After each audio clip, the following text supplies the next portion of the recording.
Every month, 2 billion of us log on to the same social network, Instagram. Every day, we share 100 million photos and videos on it.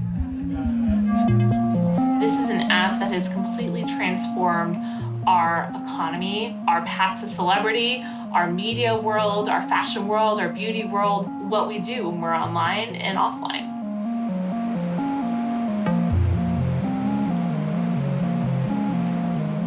The Instagram game is to appear more famous and more glamorous than you actually are, no matter how famous you are. And so it doesn't matter what it is you're trying to do with your life, you want to make it look perfect, more colorful, more exciting. Everywhere, all the time.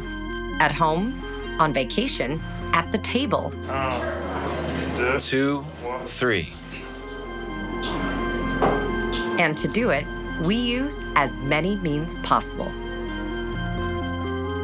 With Instagram, now patients come in with pictures of other Instagram celebrities. Nicki Minaj, Kim Kardashian. People want to be like that. You fix your eyebrows well, and they last all day. I don't know if people will still like me in reality. Maybe one day people will wake up, they'll say, I can't stand her anymore, and then it's over. The application, which is present in the phones of 8 out of 10 teenagers, can be particularly toxic.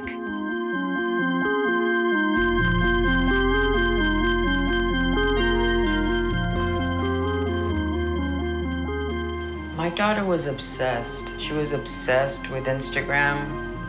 All she talked about was how beautiful the girls looked on Instagram.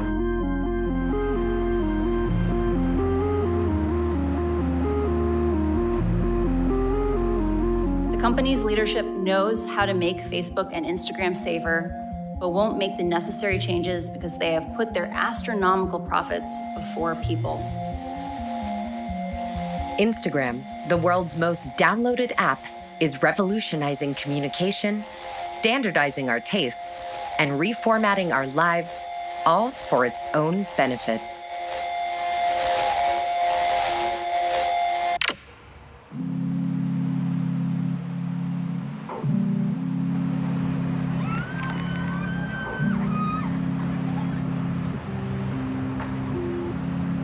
The story of Instagram begins in California, in the heart of Silicon Valley, on the campus of the prestigious Stanford University. It was the end of the 2000s. Facebook was just a startup, and Twitter was not yet born. In San Francisco, in the tech industry, everything was still possible. 2 students, Kevin Systrom and Mike Krieger, dreamed of making it big. I met Mike Krieger and Kevin Systrom, the Instagram founders, in college, and they both struck me as incredibly ambitious. Mike as this get-anything-done designer meets engineer, and Kevin Systrom as this swashbuckling executive, someone who could manage huge teams and make great cultural events happen. He was known for throwing amazing parties at Stanford. Kevin stands out, and Kevin also doesn't pretend to be smarter or than anybody else. He studied abroad to Florence, where he learned how to develop photographs using real chemicals. So that was really awesome to see that someone who actually could speak the language of photography, building a photography app, not just trying to do something for the sake of, making money or anything. In 2010, during one of the mythical Apple conventions awaited worldwide, Steve Jobs announces the launch of a new revolutionary iPhone. This is, beyond a doubt, the most precise thing, one of the most beautiful things we've ever made. Instagram was only possible because of a slew of rapid technological changes. Both the launch of the iPhone, the improvements of the cameras. With these one-click applications, the world was now at your fingertips. Kevin Systrom decided to create his own application, a social network dedicated to sharing photographs. He raised $500,000 from investors and launched Instagram with Mike Krieger. I heard of Instagram on October 8, 2010, just 2 days after the app launched. I joined and immediately went to an art show, and suddenly I saw everything differently. Instagram was the first app that really took advantage of the fact that we now had cameras in our pockets and could align our online life with our offline life. The perfect balance of features plus social to make it a sticky, addictive application. The earliest I remember, people were just taking pictures of their neighborhoods, taking pictures of cityscapes, of their food. Instagram in its earliest days was very much a hipster app, taking photos of street art and what they were doing in little cafes.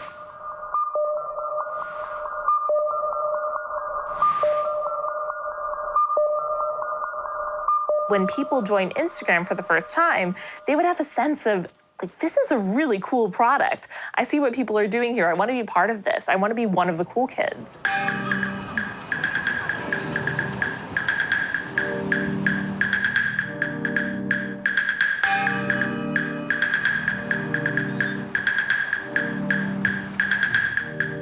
I met them for the first time at a bar around the corner from our office. With their first round of funding, Systrom and Krieger set up shop in poorly heated offices on the San Francisco waterfront, the birthplace of Instagram and the beginning of its legend. That night, after getting drinks, Kevin had asked if I would help them with some of the filters. I thought at the time, great, it's a nice shortcut.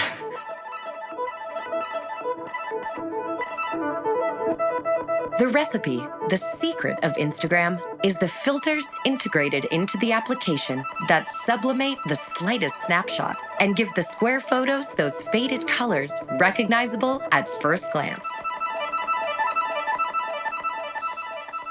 In the beginning, the filters were intended to make our iPhone photos look better. But eventually, they taught us that anything we posted on Instagram was supposed to be more beautiful and more polished, that it was okay to curate our lives, to even fake it a little bit in order to post the right kind of Instagrammable content. The immediate success of the platform exceeded the expectations of its creators. 3 months after its launch, Instagram already had 1 million subscribers. Celebrities quickly took to the network, which dethroned the celebrity pages of magazines. The Kardashian sisters abandoned the reality show, which had made them queens, and became the first icons of Instagram. Guided by their mother, Kris Jenner, they became billionaires. I spoke with Kris Jenner, who is the momager of the Kardashians. And she told me that in the beginning of Instagram, a lot of A-list celebrities were not interested in using it because they thought that if they posted about their private lives on Instagram, it would make them somehow less famous because the mystery would be gone. But what Kris Jenner understood was that the more you share about your life and build that audience, the more of an affinity they build for you. When Justin Bieber joined, people started posting stuff or asking or begging for likes and follows. And then it went mainstream so quickly. All of his young tween followers joined the app and started to make it a place for pop culture. At 17 years old, Justin Bieber was a global star. His first photo taken on a California highway in 2011 was so successful that it paralyzed the platform. The app was growing too fast for their engineering staff to be able to handle. It seemed like Mike Krieger, the CTO, was growing white hairs by the day just trying to keep the servers online. He had this alert on his phone that kept him up every time there was a problem, and he interrupted his camping trips, his trips to movie theaters, birthday parties, just to fix the app and get it back online.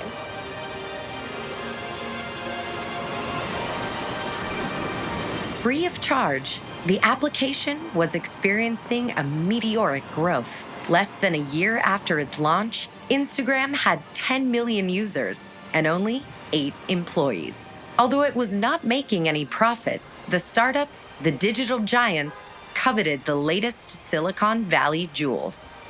They had just moved to a new office maybe a month or two previously, the office in South Park. The whole time we were talking, his phone was vibrating because he was getting so many notifications. Basically, it was constant chaos. And this tiny company, only 18 months old, eventually got a call from Mark Zuckerberg, who one of Instagram's investors described as the king of the internet at the time.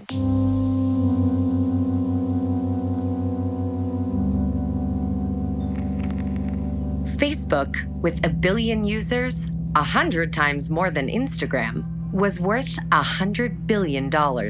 Insatiable, its founder, Mark Zuckerberg, intended to reign over the social networks without sharing. We were kind of an enemy. We were growing quickly, and it was probably scary to them. And of course, it was better to have your enemy, bring your enemies closer, and so buying Instagram. Facebook was built for desktop computers. It was busy and bloated with way too many features. It was complicated to use, and it didn't have a great mobile app. But on Instagram, it was simple and sleek. It was designed for you to be using on a phone specifically. Kevin Systrom didn't really want to sell Instagram, but Mark Zuckerberg had a special kind of promise he made, which was that if Instagram joined Facebook, Kevin and Mike Krieger would remain the founders, remain the visionaries. And Mark Zuckerberg's signature move for acquisitions was to take founders on these long walks where he would describe his vision for a future where they collaborated, but also the future of whether they became competitors and how Facebook's endless resources and reach would crush its competitor.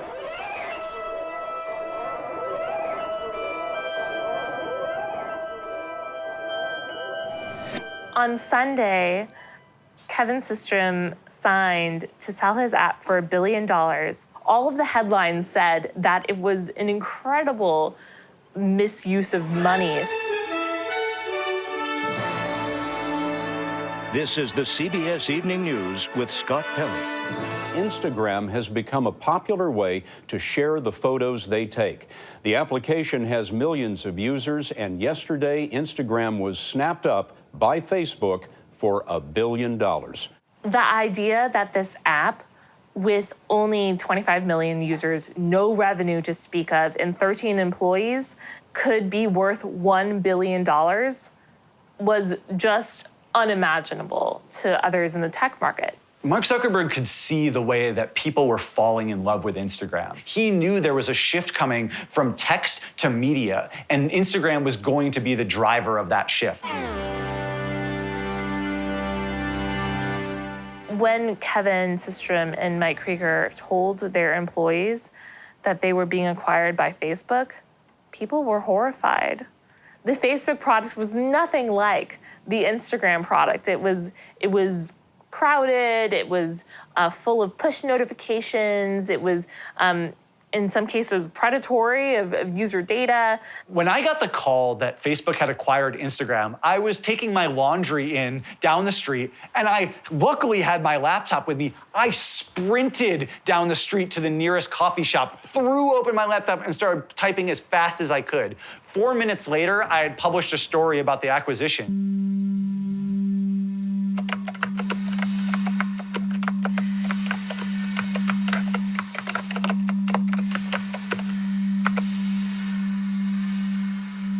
We started to meet people at Facebook. It was surreal because of things like Mark Zuckerberg coming by the garage, sort of awkwardly trying to say hi and welcome us, but it's Mark, so he's not always the most warm person. The rest of the team at Facebook didn't really know what to make of us because we were the first company that they acquired where they were actually not going to just kill our product. they weren't making money yet. You knew that they were just burning tons of money. And so when Facebook made its announcement that it was acquiring Instagram, it made sense. They would actually be able to apply the same Facebook ad targeting model and ad business to Instagram.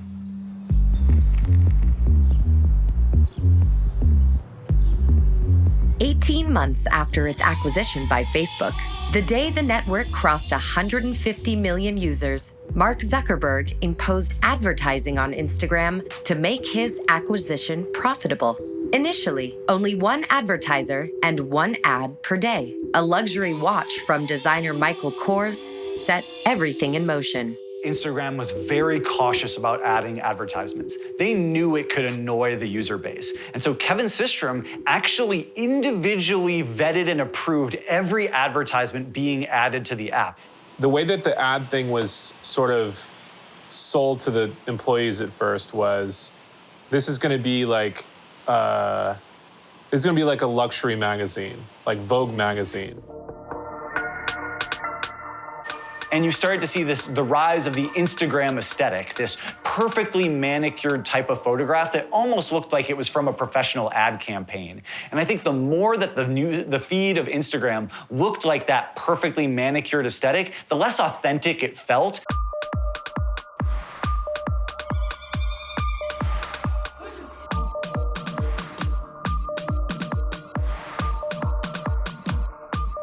Brands started to recognize that they could go pay for an advertisement in a magazine or pay for an advertisement on a website, or they could simply go to this person who had this really captive audience and have them talk about their product. That's how influencer marketing was born. And then the demand rose, more people became Instagram famous, and then it became something people strived for. Influencer marketing and sponsored content arrived on Instagram. People were getting paid to do product placement or talk about a certain brand or say they went and stayed at a specific hotel or went to a specific restaurant. Instagram invented a new model. The user became the brand ambassador. They sell their influence to their community of followers. A digital wheel of fortune with many called, but very few chosen. Only a handful of influencers in the world reach the million subscriber mark, 4 out of 100,000.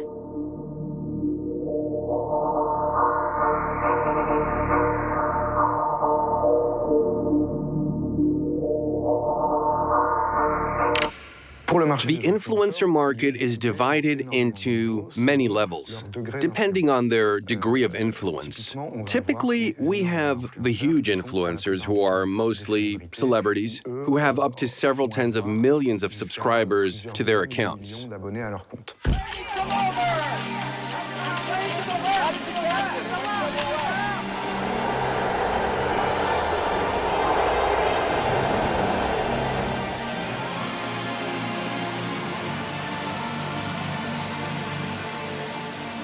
Then you have your lower levels of influencers, which we'll call macro influencers, who will be at a million or several million subscriber level.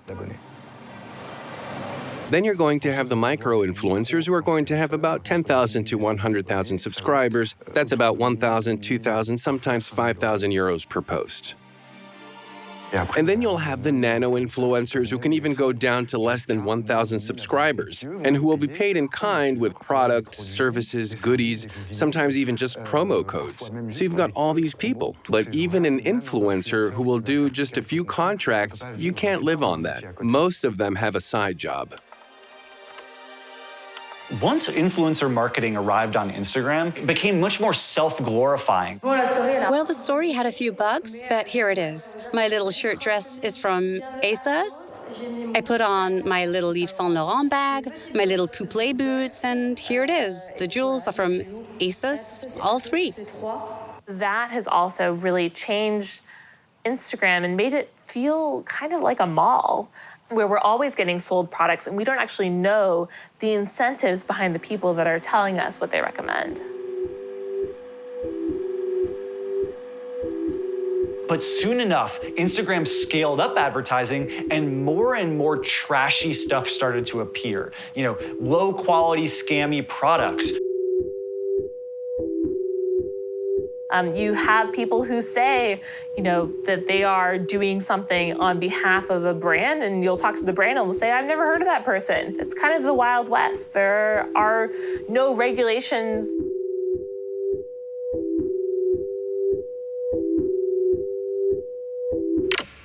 In Instagram, there is still an initial obligation to stage oneself normally, like everyone else. We take selfies, etc. This is the phase of ordinary Instagram usage. But little by little, you realize that if you want to gain an audience, attract people, make your correspondents react, well, you have to stage yourself and perfect this staging. You tell a story in a certain way, you make people believe that you're living an extraordinary life, which, of course, tends to happen in Dubai, the Seychelles, or elsewhere, rather than in French working-class towns. But the fact remains that it's this style that will attract attention and will be repeated.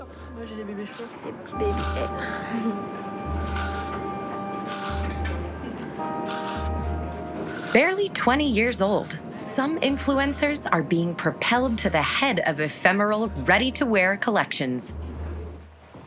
Cheap and disposable fashion for teenagers, fast fashion designed to seduce the Instagram audience. Let's have a look. The movement's good, isn't it? Yeah, that's good. The influencer now has the power. They are no longer content simply promoting a product. Yeah, let's do a more dynamic one. Maybe at the beginning? They design it, name it, and distribute it to their hundreds of thousands of subscribers. I like that. Sure. Yeah, whenever you want to, go ahead.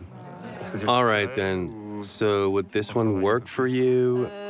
Maybe pull the shirt a little tighter so there's not too much. Or work on it a little more. Fold. So we're going to steam the top, all right? And, yeah, you can do the video first.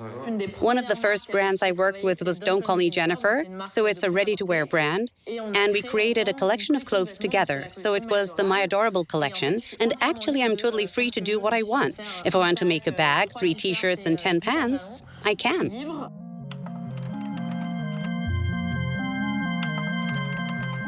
The development of specific products is a way for influencers to generate royalties, income. They would be wrong to deprive themselves of this if the brands are willing to pay. But here again, this is a quintessentially disposable product. The product that will make a buzz at a given moment and that will be replaced by another collaboration of another influencer with another brand. Exposed, shared, liked, the bodies of influencers flood the network to saturation and impose a new model copied millions of times over. The quest for digital validation feeds a permanent beauty and popularity contest arbitrated by 2 billion jurors. There became this overall effect of everyone striving to have some slice of Instagram fame. And in order to do that, they were listening to the metrics that they received. They were listening to the comments they got in every post, the followers, the likes, the feedback that taught them, okay, cleavage does better than covering up.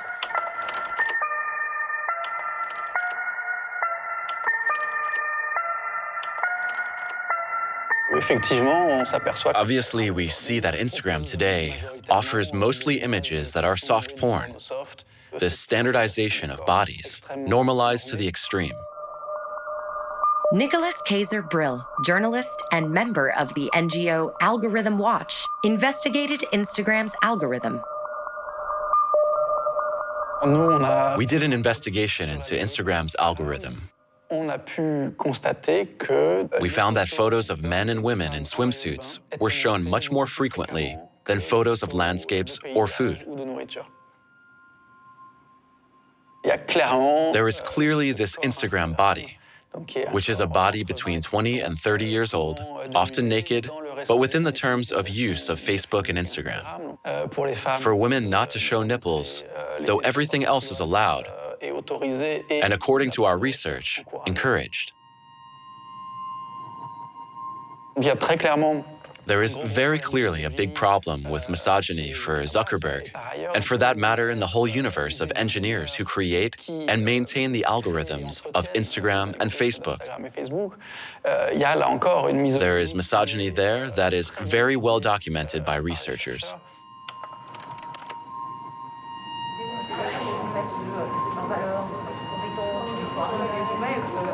Sophie Vigier is the director of one of the leading French tech schools. Her role, to defend the place of women in the digital sector.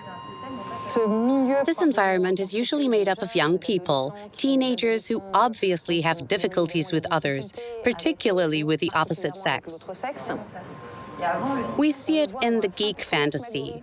We see it's actually women that are hypersexualized, always with huge breasts, and there's even a kind of violence. One of the first projects of Mark Zuckerberg, the boss of Facebook and Instagram, was a site to rank the female students of his university.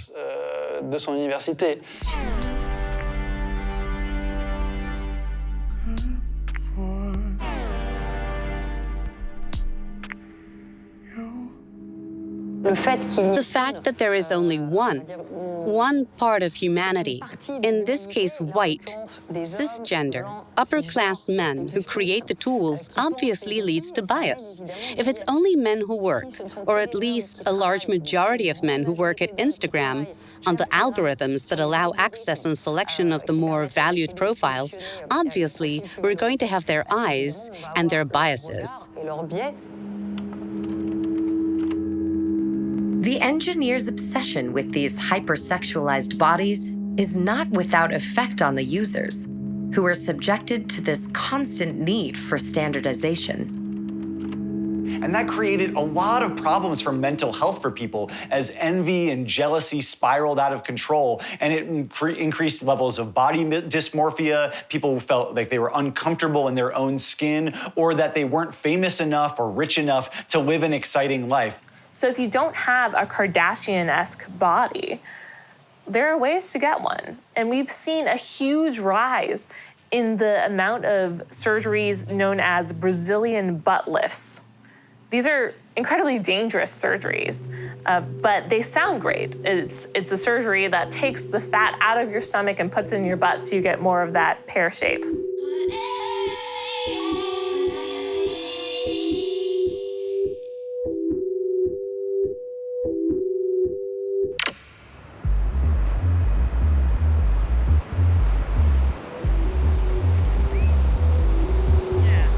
Miami seems to have been designed for Instagram, a city dedicated to the cult of the body, the world capital of plastic surgery. Each year, 20,000 women come here for a Brazilian butt lift, a $100 million jackpot for the city's clinics. What do we have today, Val? Today, we have a BAM followed by a BBL tummy tuck, breast lift with implants, lipo of the jaw submental area, and the last case is gonna be another BAM, tummy tuck, and lipo of the lower back. It's gonna be a great day. It's gonna be amazing. Maybe the best day ever, Barry. Probably. Maybe the best day ever. Very good. What do we have today, Val? Today, we have a BAM followed by a BBL tummy tuck, breast lift with implants. Before social media, before Instagram, I was just a hardworking dad doing surgery. People in Miami knew who I was, of course, but my reputation was not much farther outside of Miami, the greater South Florida area. With Instagram, it really propelled my practice and my brand and my reach to a global audience. If I travel anywhere in the world, anywhere in the world, people stop me and say, "You're Dr. Miami." Awesome. Thanks, man. You're the best. All right. You're welcome. So right now in Miami, the most popular surgery remains the Brazilian butt lift, where we take fat from the areas of the body you don't want it and put it in the booty to reshape a woman's figure. 3, 2, 1. Welcome back to the operating room. Happy Tuesday. It's a wonderful day. We're going to be doing a body lift, breast lift with implants, and a tummy tuck. Come follow me as I transform this wonderful woman's body. With Instagram, now patients come in with pictures of other Instagram celebrities. Nicki Minaj, Kim Kardashian. They're very famous on Instagram because of their bodies, the way they look, their workout, whatever it is. People want to be like that. Getting Kim Kardashian's rear end under Dr. Miami's scalpel costs $13,000. 2 journalists have been investigating a series of suspicious deaths at clinics in the area. On Instagram, many unscrupulous surgeons are offering surgeries at bargain prices. In Florida, anyone can open a cosmetic surgery clinic with $10,000 or $20,000. No one needs a special license. No one needs to be a surgeon or even have a license. These people buy advertising space on Instagram or Facebook. They post photos or videos of each of the operations. Some clinics even operate 24 hours.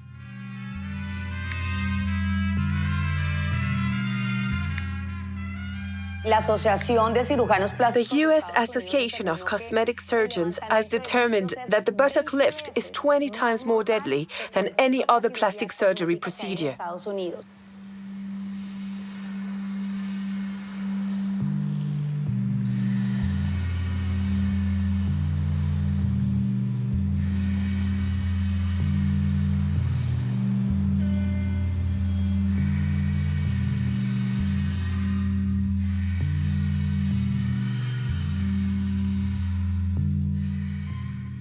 My daughter was obsessed. She was obsessed with Instagram. All she talked about was how beautiful the girls looked on Instagram of these women that have had the Brazilian butt lift, which is the BBL. She always called it the BBL.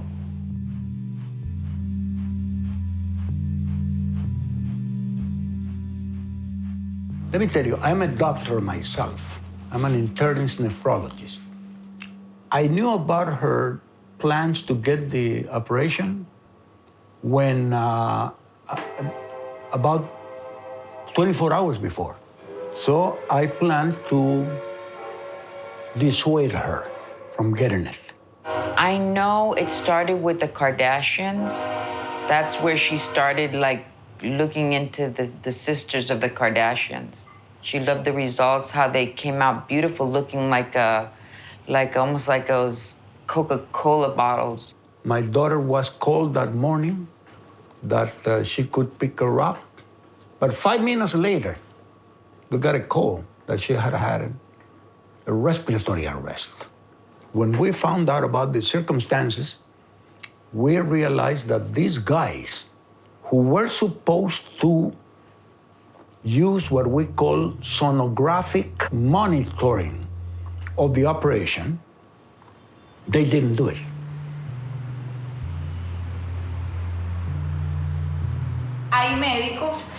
There are doctors who perform such dangerous and delicate operations, even though they have only studied in class on weekends. A weekend for a procedure that requires 6 to 8 years of study. This surgeon was supposed to take 3 to 3.5 hours to operate my granddaughter. He considered that he took only 1 hour because the other bunch of girls were waiting. $10,000 each. That one thing that I don't agree is these women that are flaunting themselves and showing their bodies and thinking that it's a good thing when it's not a good thing. You know, this is not natural. I believe that if it wasn't for social media, my daughter would be alive. That's what I believe. I believe that that if it wasn't for that, she would still be here, unfortunately. So I do blame it. I do blame social media.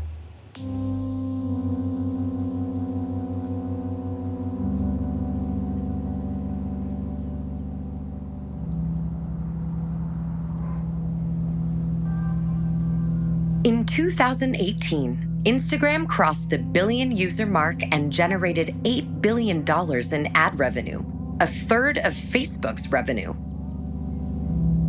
8 years after its creation, the hedonistic and arty app designed by Krieger and Systrom is a distant memory.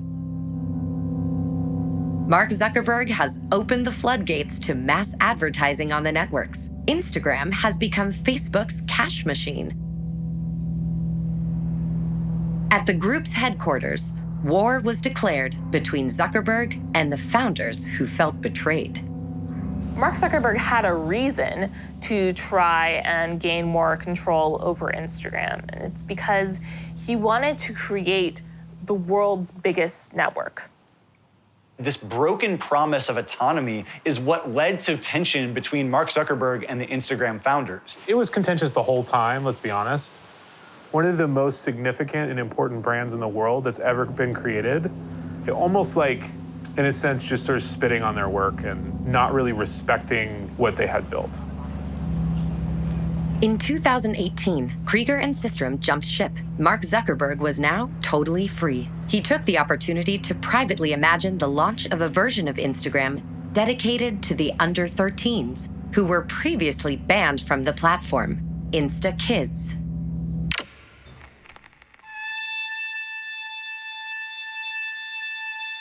In October 2021, a whistleblower and former Facebook engineer, via the Wall Street Journal, revealed that the group had conducted a study on the relationship of teenagers to the app, the alarming results of which were knowingly concealed from the public.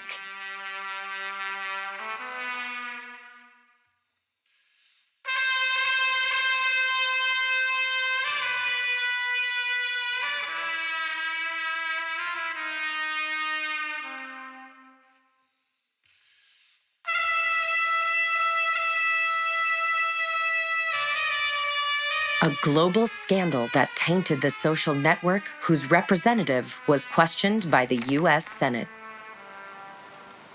This research is a bombshell. It is powerful, gripping, riveting evidence that Facebook knows the harmful effects of its site on children and that it has concealed those facts and findings. So I ask you to commit that you will make full disclosure, all of the thousands of pages of documents. Well, I know that Senator, thank you. I know that we have released a number of the reports, and we are looking to find ways to release more of this research. I want to be clear that this research is not a bombshell. It's not causal research. For teens, Instagram is worse than a popularity contest in a high school cafeteria because everyone can immediately see who's the most popular or who's the least popular. Instagram is that first childhood cigarette.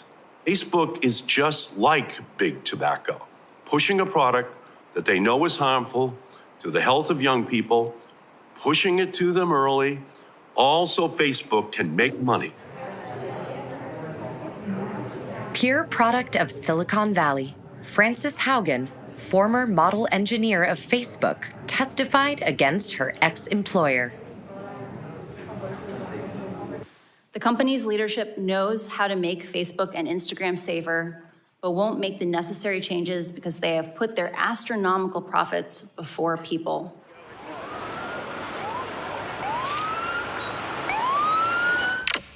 I think InstaKids is really the ultimate degree, if you will, of immortality. That is, you can't pretend to capture the attention of kids that way. We already know that they tend to do that. The problem is rather to slow down and avoid them being immediately subjected to this. On one hand, to this attentional rhythm, and on the other hand, to this dictatorship of styles that are staged on Instagram. And as a result, we have little girls, especially little girls, obviously, who will already become bimbos to correspond to models. Faced with the controversy, Mark Zuckerberg ended up putting the InstaKids project on hold. But a global event, as sudden as it was unpredictable, boosted the network's audience. In March 2020, the COVID pandemic forced half of humanity to lock themselves up at home and take refuge behind their screens, to the great benefit of Instagram. The COVID pandemic hit Instagram hard because so many of the life events that we used to enjoy taking photographs of, we couldn't do anymore. We have become so much more reliant on social media as a means of keeping in touch with the people in our lives. And Instagram was a huge beneficiary of that during COVID. Instagram has been growing tremendously in the past few years. Its ad revenue has grown from $9 billion in 2019 to nearly $18 billion in what is estimated for 2021. The entertainment economy had to find a different place to share with their audience. And a lot of people picked Instagram. DJs were spinning sets, comedians were performing, John Legend was playing piano with Chrissy Teigen sitting on it. This was a place where people could go to have the kind of mass entertainment events that they were missing out on because of COVID. Hi. Hi. Do you have any requests, Christy? Well, I had to wear a towel. Chrissy, her wardrobe was requested by the audience, and it was a towel. I let you guys pick. Oh, and she has a headband on. I do have a turban. Headband of the day. It's the headband of the day. Push your locks away. And instead, we saw Instagram move towards a post-Instagram aesthetic, was more about candid shots, or what we call planned, where you plan a candid shot. Happy Sunday, everybody. It's super early for me. You know, I've been shooting a video for the past 2 days, and I should be sleeping right now, but... You'll see a lot more sharing of emotion and sharing of hardship. Post-COVID, we have become a little bit more willing to talk about our feelings on the app. We must not lose sight of the fact that social networks in general, Instagram and all the others, have been a tremendous vehicle of emancipation for many, many people who did not have visibility in the pre-internet world. Racial minorities, sexual minorities. The severity of the pandemic highlighted the emptiness of Instagram, which had become too futile, too commercial, and sometimes obscene. An update then occurred. Activists supporting the Black Lives Matter movement, women's rights, LGBT inclusion, and other struggles took over the network. It's so easy for people to share a message that they find somewhere else. They don't have to type anything out in their own words. They don't even have to fully understand a concept for them to take a screenshot and post it to their Instagram story.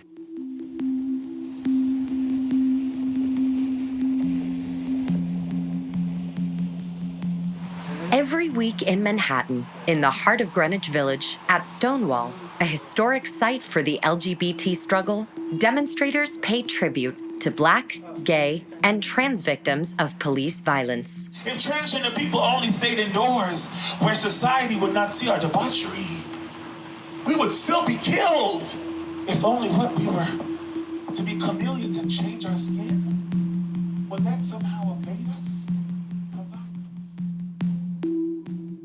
I migrated from Cairo, Egypt. I moved here in 2008 due to persecution and torture that happens to me in Egypt. The police are terrorists. My freedom, it was just being visible. So I kept my life around parties, dancing, doing performances. It was really eating me.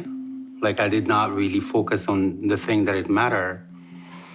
And when the COVID hit, I think the whole world, they were on Instagram, and every day I'm hearing, oh, this transgender, they find her dead. And then George Floyd happens. I watched it, I went insane. George Floyd! George Floyd! George Floyd! George Floyd! I went out in the street, started joining that movement, and I was like, I need to do something about it.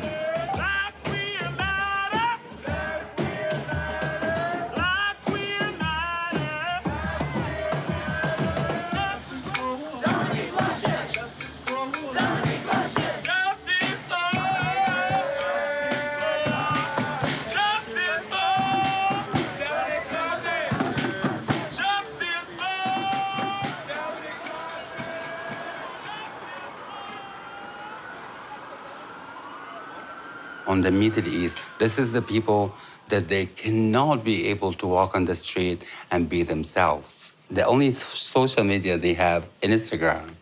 And the only thing they can connect with me on Instagram.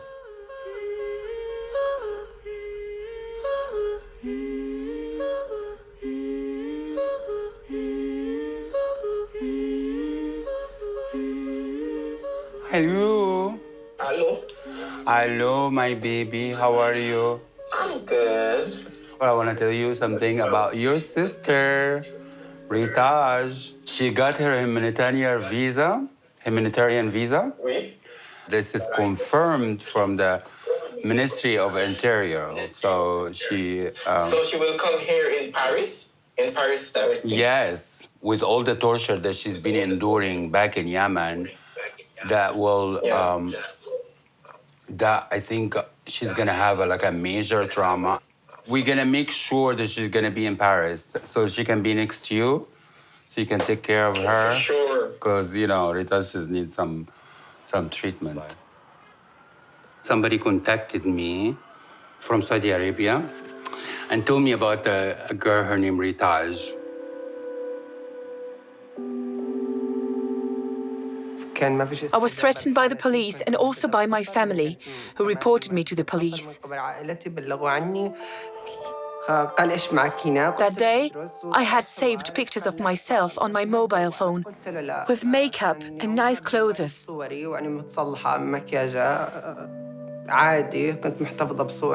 They took me to the police station, and as soon as I arrived, they beat me with handcuffs and broke my tooth.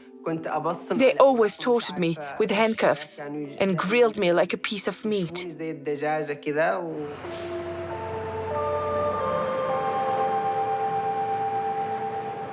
It was through Instagram that I found Iman.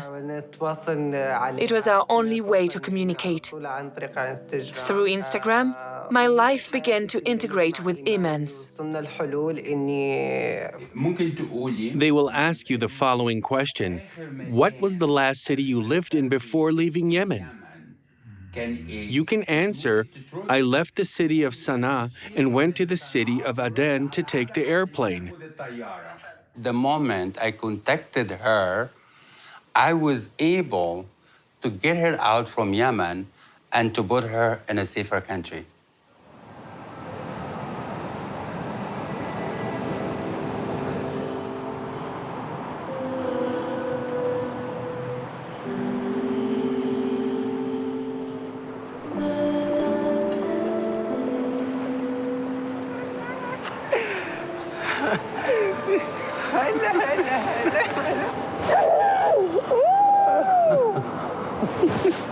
Welcome. My dear, look at you. See, how long have we been talking on Instagram? Maybe a year? We never imagined that we would meet face to face one day. No, never. In this day and age, anything is possible. Nothing is set in stone.